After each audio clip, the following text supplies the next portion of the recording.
a little jumper seat for La Niña Bonita, who would be the young lady of the family who was being displayed so that she could find a good suitor as she passed through the Prado. But the Germans didn't know that, so they pushed the girl to the back. And so we have the most important picture of Cuban colonial history all around. Next. Then we have Landaluce, just arrived from Cuba, did his first work. And that first work was a study on the types of Cuba, similar to what the French and the Spanish had done before, in a few years before. So they went through several people. This is a cigar maker, and that's the old healer. They were done in wood engraving by Robles. They're a little stiff, but that's one of the first books of the Cries of London type thing. Next. Then we have Höfler, a German who went to Cuba in the 1850s and did a few views of Cuba, 6 views. Matanzas and Trinidad and Santiago are the picture there. Next. Then we have Parañano and La Plante, a team of a Basque and a Frenchman who did 9 views of Cuba, the most important, the larger views that ever were printed in Cuba. And they did a few of the cities of Cuba. Here you have Trinidad and then Cienfuegos. Next. Then we have Sawkins. Sawkins was an Englishman who was expelled from Cuba for distributing English Bibles or Protestant Bibles. And he did 6 views of Havana. Here was St. Francis Square and the Military Road. Next. Then we have an obscure Cuban Cárdenas-born artist named Martinez. And Martinez did a few lithographs of Matanzas. Only 12 have been found of a total of 25. Then we have 2 Frenchmen again, Collet and Lamy. They established in their shop in Santiago de Cuba and did an incredible collection. The original set was meant to be 32. We've only discovered 19, but it was the most important undertaking in Cuban colonial printing outside of Havana. They did, this is Camagüey, that is Nuevitas, next. That's El Cobre, and that is Santiago de Cuba. An incredible collection with large views done in Santiago. Next. Justo Germán Cantero was a wealthy Trinidad planter who engaged the services of La Plante to do a series of the sugar mills of Cuba, both outside views and inside views.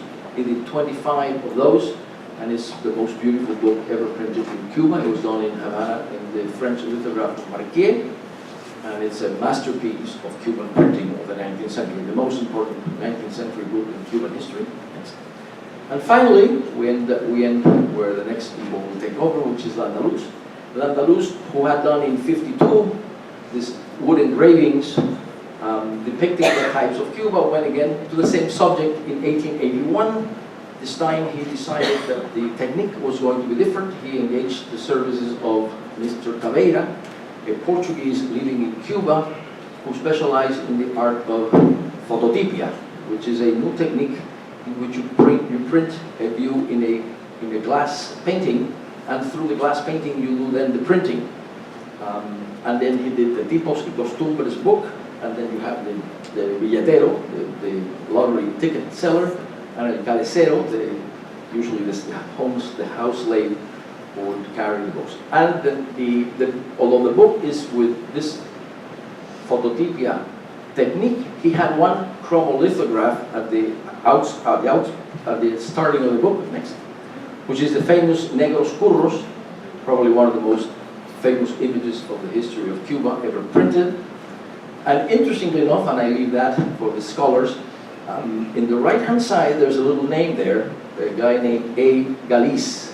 I have been trying to find who he was for many years. I think he's Mexican because he appears in some Mexican lithographs.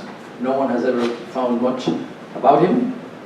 And somehow he ended up in Cuba and he chromolithographed that view of that painting. So hopefully some of you here in the audience will be interested enough and trying to find out and helping who he was.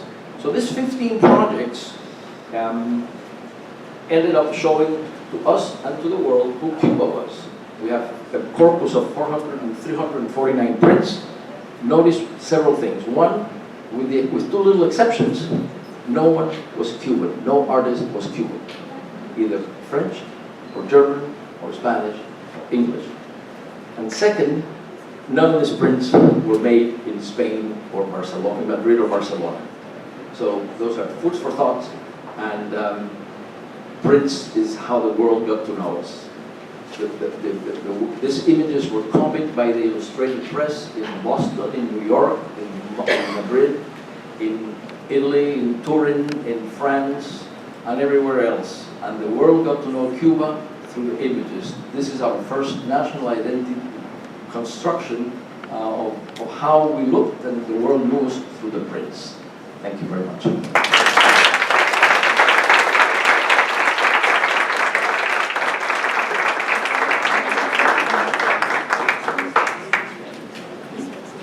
Thank you very much, Emilio. And now I'll welcome Dr. E. Carmen Ramos to the podium.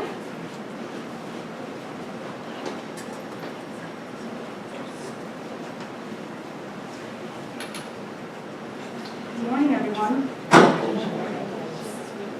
It's a pleasure to be here, and I wanted to thank Jorge for inviting me to present here. And I also wanted to say that I'm so happy to be presenting at an event that's honoring Juan Martinez. I consider myself one of those students who really grew from his work.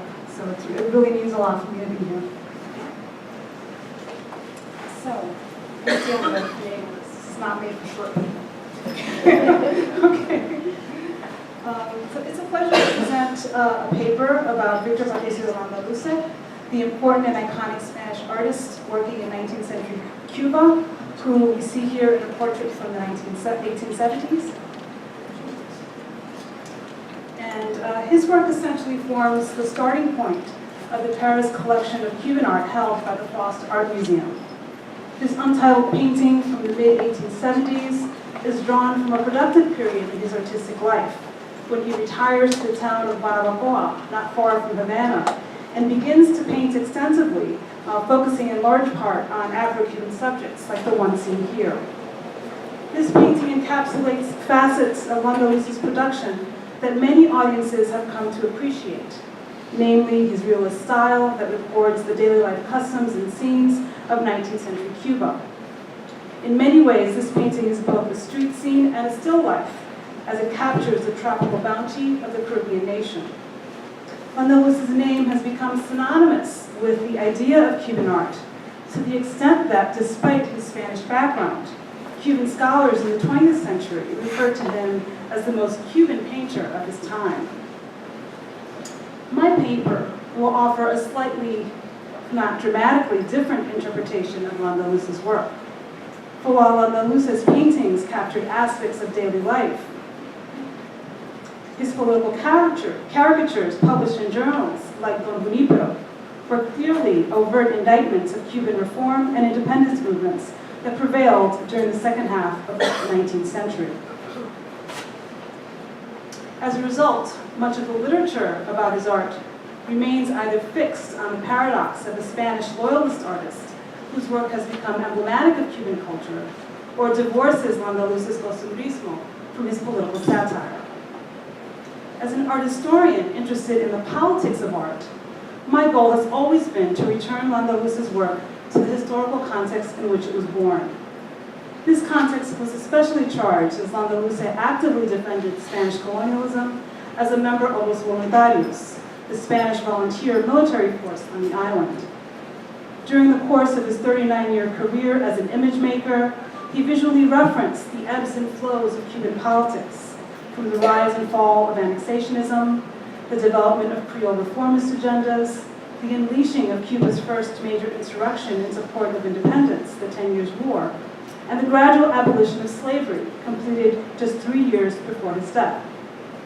My goal has also been to conceptually link Landaluce to his contemporary artistic peers across the Americas, who, like him, wrestled with the meaning and representation of black subjects,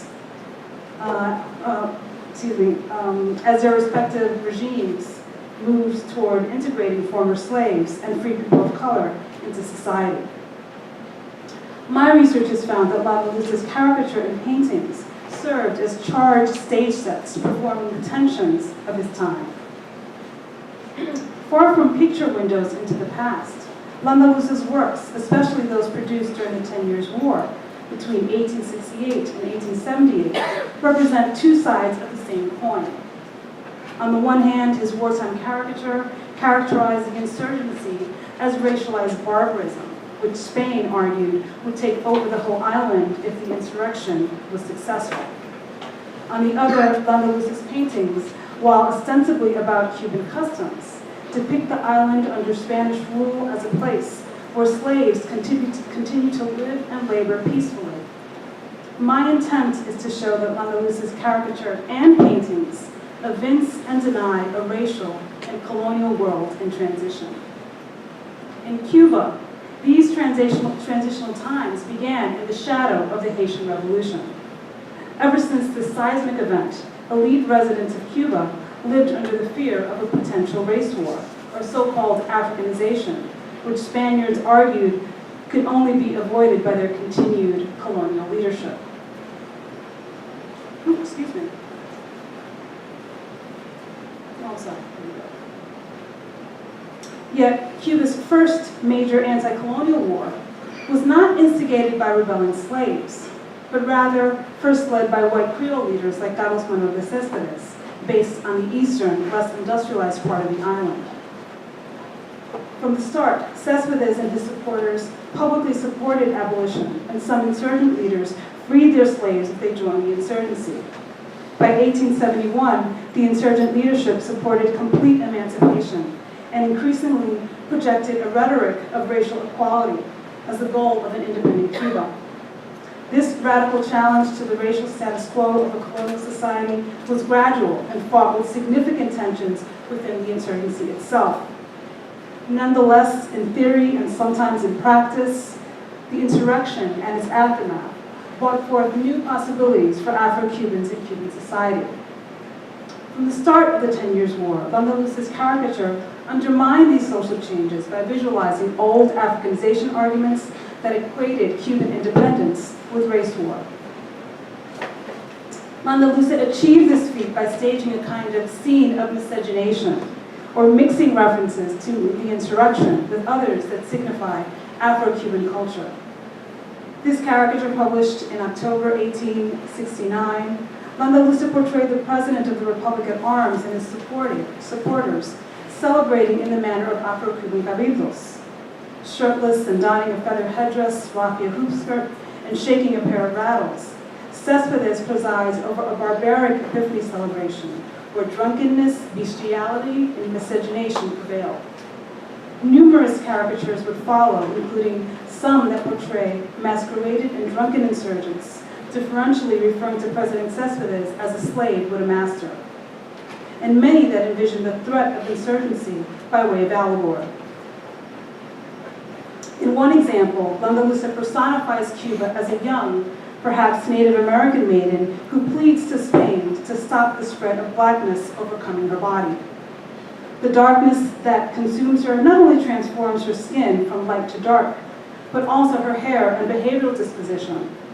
On her right side, her long hair no longer hangs over her shoulder, but is short and tightly curled.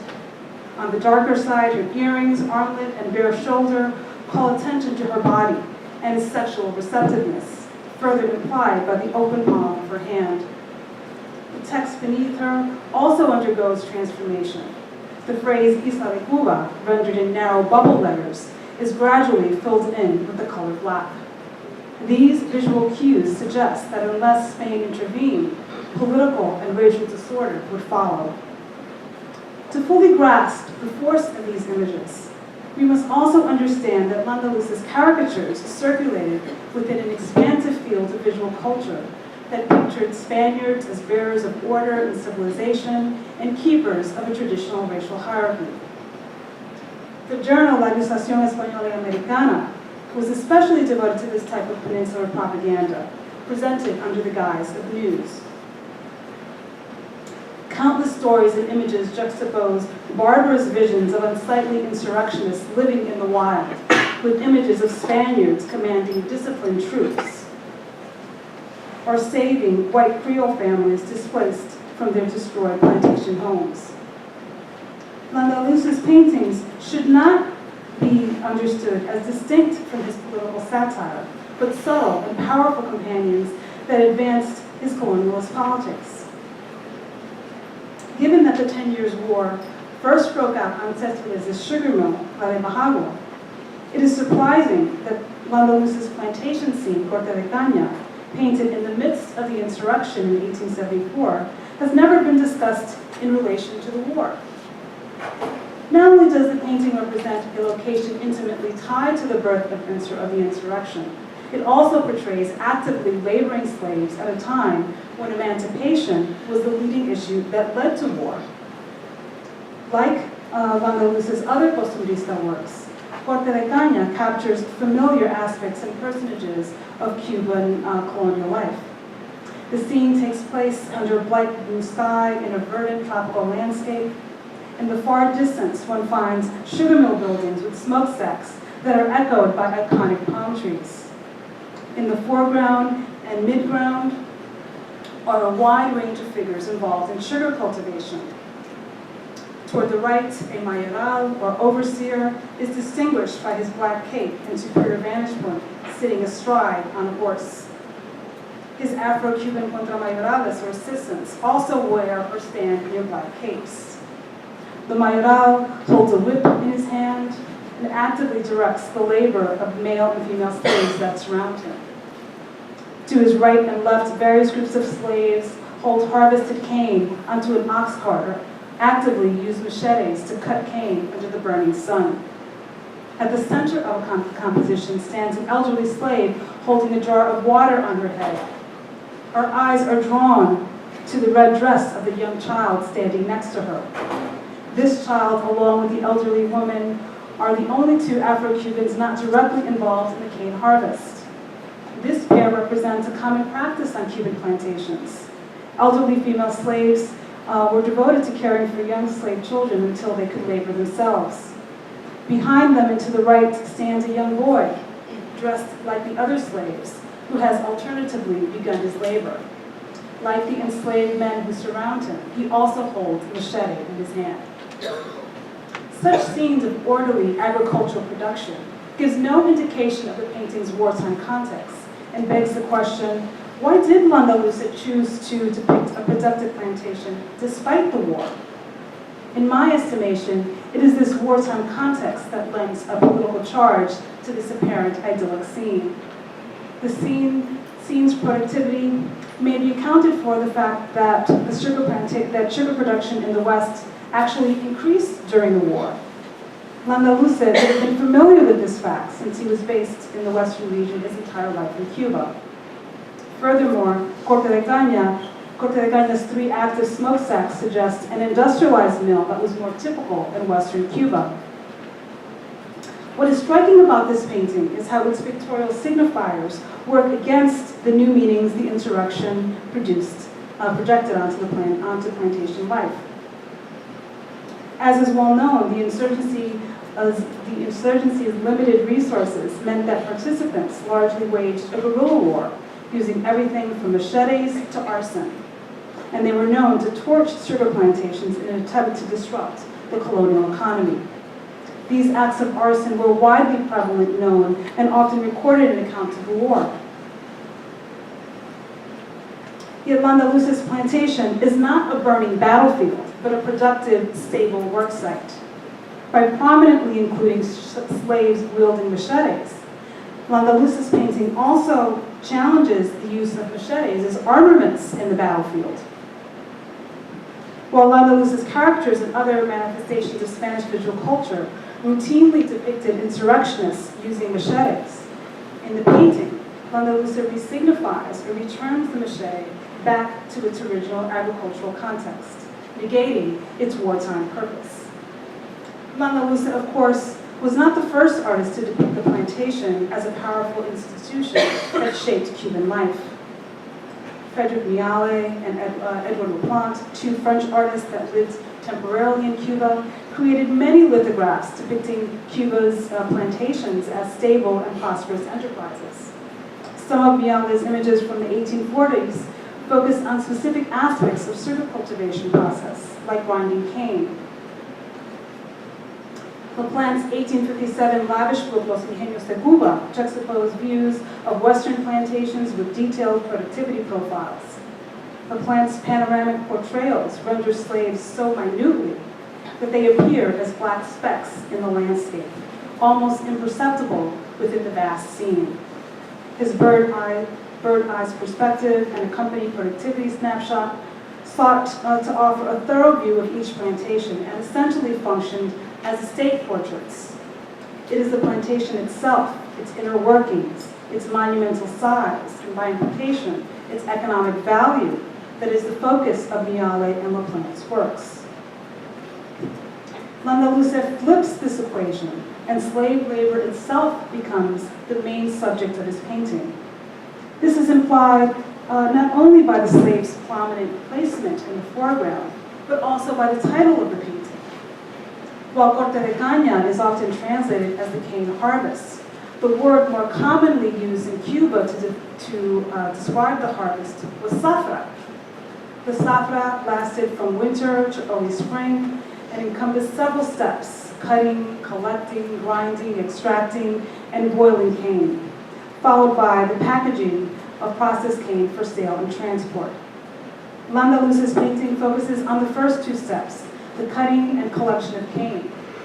In light of the entire harvesting process, I believe it is more accurate to translate corte de caña as cutting sugarcane.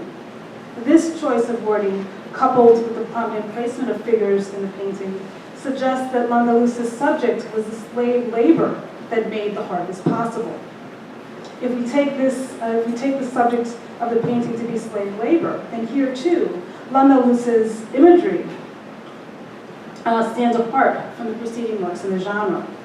For while Landaluce's imagery of laboring slaves coincides with previous depictions of slave plantation life, the inclusion of children in this scene is extraordinary.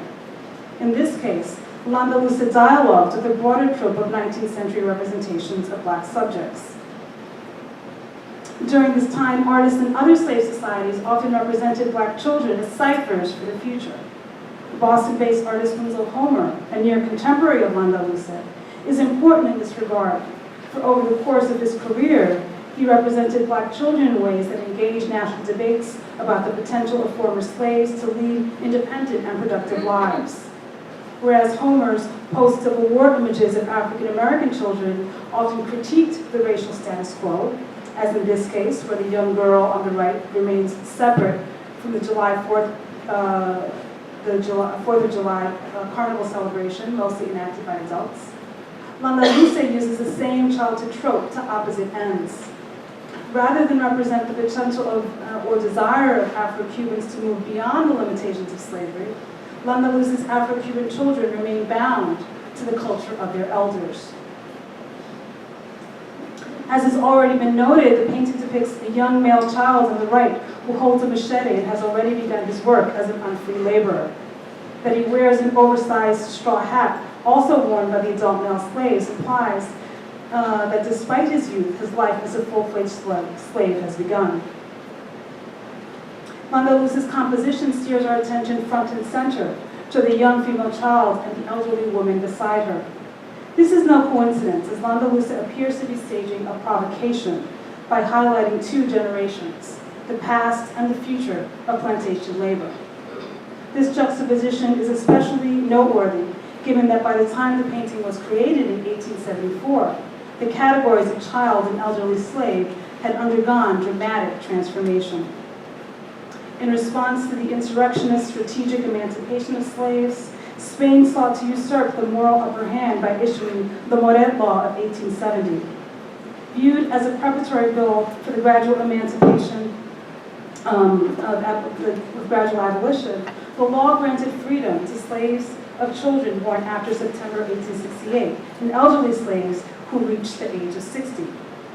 In light of this shift, my attention is particularly drawn to the female child in red who appears so young, probably under 6 years of age, that she likely falls into the category of children born free after 1868.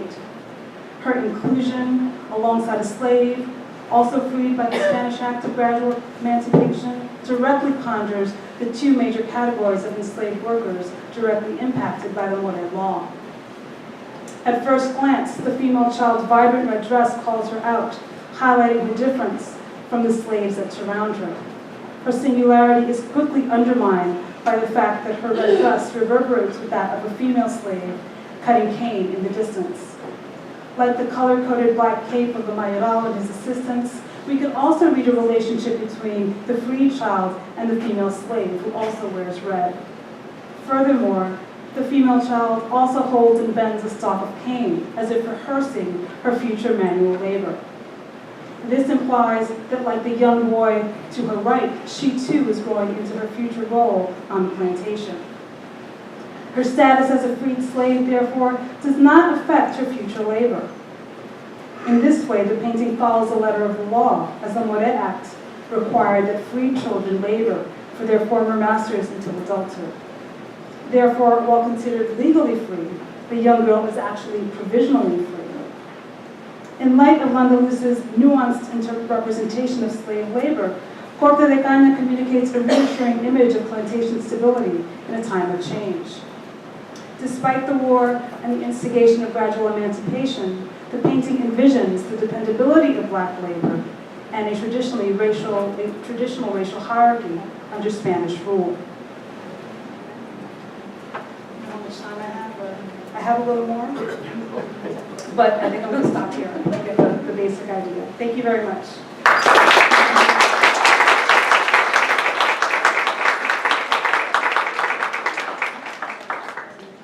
Thank you very much, Dr. Ramos. More time during the Q&A, right? To elaborate. And Dr. Frontman.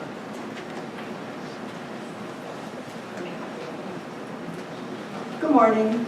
I want to start out by thanking the CRI for its ceaseless work in advancing Cuban studies and personally for the support they have offered me over the years.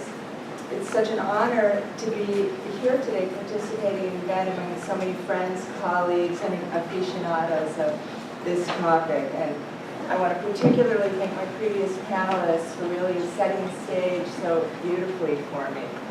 And finally, I'm particularly delighted to be invited to participate in an event honoring Juan Martinez, whose trailblazing scholarship, gracious mentorship, and consummate collegiality have been a source of illumination, inspiration, and the enjoyment of his company for over 20 years now.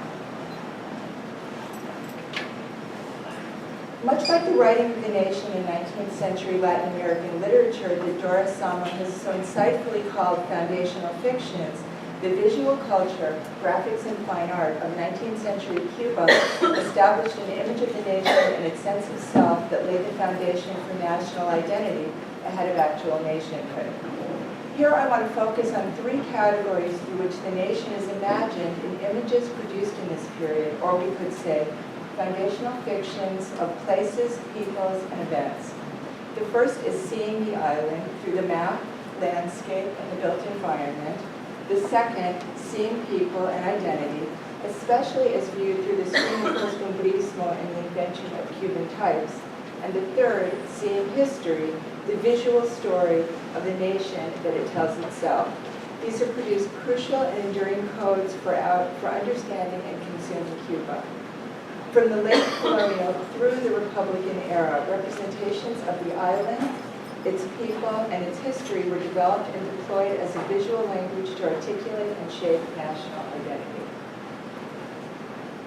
So, by way of a preface, I show a map from 1762. This map was produced for an English magazine during the 11-month period of British occupation of Havana in 1762 for the British public. It shows currents and sailing routes situating Cuba and neighboring islands within the archipelago, sea and islands dominated by the British Navy. It reminds us of the ideological and political nature of geography. The map is the preeminent visual tool of control and knowledge. It also reminds us that the control and command it conveys was not as stable or enduring as the authority it projected. In the following, I will focus on the late 19th century, the last 50 years of the colony, when independence loomed ever larger on the horizon. Although, like a phantom limb, the colony retains a ghostly presence that haunts Cuba to this day. I will end by showing how colonial visual culture is reimagined, refracted, and refashioned by contemporary Cuban artists. I begin with one of the most plentiful and productive sites of visual culture production, the tiny marquilla cigarrera. Marquillas, small illustrated paper in which bundles of cigarettes were sold, are significant not only for the encyclopedic range of subjects they depicted, as there were literally thousands of marquillas produced during the mid to late 19th century, but for their proliferation, as the paper-wrapped bundles of cigarettes were inexpensive and widely consumed among all social classes, and thus had tremendous power to inform and influence people's expectations and perceptions. This marquilla illustrates one of the foundational fictions that define colonial Cuba. The central image is a map bearing the authority of Spanish imperial geo-control and knowledge. The left border depicts an imaginary tropical paradise populated by a voluptuous, docile native, female of course, and to the right, emblems and trademarks of capitalist production, commerce, and metropolitan authority. Even on an insignificant scrap of paper, Cuba's proto-national visual imaginary drew, as did that of most of colonial Spanish America, upon Thomas More's utopia to authorize the vision of Cuba as a pure, uncontaminated tabula rasa. As Dennis Cosgrove has eloquently argued, the idea of landscape is grounded in social relations, how land is seen, used, by whom, whose interests are served, and whose are elided are crucial elements in the optics of land and landscape. Far from a representation of a pure wilderness, images like the border of the marquilla conform to a social vision arranged to fulfill hegemonic agendas. From the earliest days of the colony, the reality of conquest and colonial exploitation clashed with the utopian ideal of the uncorrupted natural state. In colonial art, both the natural and built environment figured preeminently as signs of the nation. By the 19th century, the colony had congealed into what has been referred to as a capital P plantation, so deeply embedded was the pervasive economic, social, and spatial logic of the plantation mode of production. This well-known and often quoted image, one of a series produced for a privately commissioned and printed volume of views of prominent sugar plantations in the valley of Yumurí, El Libro de los Ingenios, that my colleagues have both referred to, has entered into the visual heritage and national essence of Cuba, but the lavish book, purchased exclusively through subscription, had very limited circulation when it was published. The idealized representation of the Ingenios and their literary equivalent, novels, travelers' accounts, and in memoirs that emphasized las delicias del campo, predominated in the proto-nationalist imaginary. The views of the Ingenios and their operation visualize the plantation as an idealized, rational place of order and harmony, and utter disconnect from the grim and brutal reality of life on the plantation. This particular compositional strategy, anchored by small figures in the foreground with trees and hill framing a bird's-eye view of the scene, was a fairly common way of depicting the optics of the island. In images from El Libro, the built environment, like the natural one,